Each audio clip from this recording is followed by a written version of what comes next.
सांगली जिल्ह्यातलं इरडी नावाचं छोटं गाव सकाळी पक्ष्यांच्या किलबिलाटानं आणि संध्याकाळी द्राक्ष बागांच्या सुवासानं भरलेलं हे गाव एक दिवस मात्र अशा घटनेला सामोरं गेलं ज्याने फक्त गावच नाही तर संपूर्ण महाराष्ट्र हादरला। गावातील त्या एका शेतकऱ्याच्या त्या कृत्याने सर्वांच्याच पायाखालची जमीन सरकली। गावात त्या दिवशी रात्री अचानक काही पांढऱ्या गाड्या गावाकडे आल्या। गावकरी गोंधळले।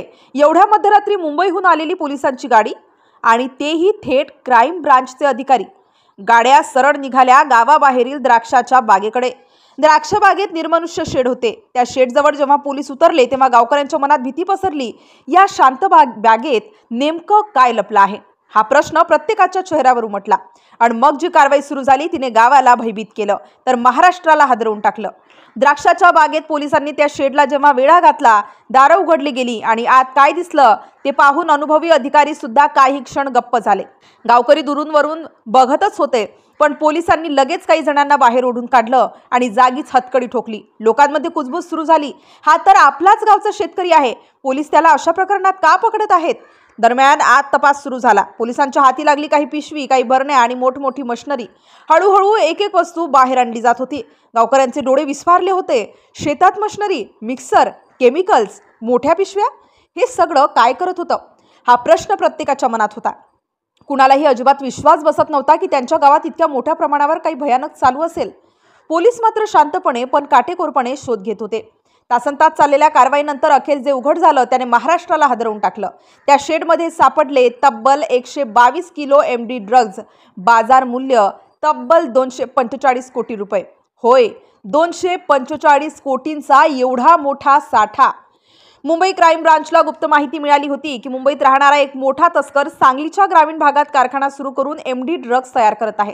त्या माहितीवरून थेट इथे येऊन छापा टाकण्यात आला आणि हा संपूर्ण कारखाना उद्ध्वस्त करण्यात आला। द्राक्षाच्या बागेत गावापासून दूर निर्मनुष्य शेडमध्ये हा मोठा ड्रग्ज कारखाना सुरू होता। इरडी, डोरली, ढालेवाडी आणि ढालगाव या 4 गावांच्या सीमेवर असलेली ही जागा बाहेरच्यांच्या नजरेतून लपलेली होती। या कारवाईत शेतमालक वासुदेव याला पोलिसांनी ताब्यात घेतलं। त्याच्यासोबत 6 संशयित कामगार पकडले गेले। पोलिसांनी कारखान्यातील मशिनरी, कच्चा माल, केमिकल्स, मिक्सर सगळं काही जप्त केलं। मुख्य सूत्रधार ठाण्यात वास्तव्यास असल्याचं समोर आलं आहे। गावकऱ्यांच्या डोळ्यांवर गावकऱ्यांचा विश्वास बसत नव्हता। द्राक्ष बागेत शेतमालक शेती करत आहे असं सगळ्यांना वाटायचं, पण प्रत्यक्षात तिथं सुरू होतं ड्रग्ज तयार करण्याचा अड्डा।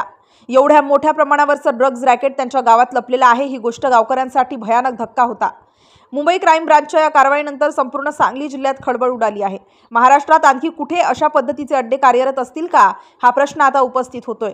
पण एवढं मात्र नक्की की 245 कोटींचं ड्रग्ज जप्त होऊन हा भयंकर कारखाना उद्ध्वस्त झाल्यामुळे एका मोठ्या अंधाऱ्या रॅकेटचा भांडाफोड झाला आहे। आजही गावकरी सांगतात त्या रात्री द्राक्षाच्या बागेत जे घडलं ते विसरणं अशक्य आहे। गडद अंधारात अचानक आलेल्या गाड्या, शेड भोवतीचा तणाव, आतल्या भयानक गोष्टी आणि शेवटी कोट्यावधींचं ड्रग्ज उघडकीस आलं।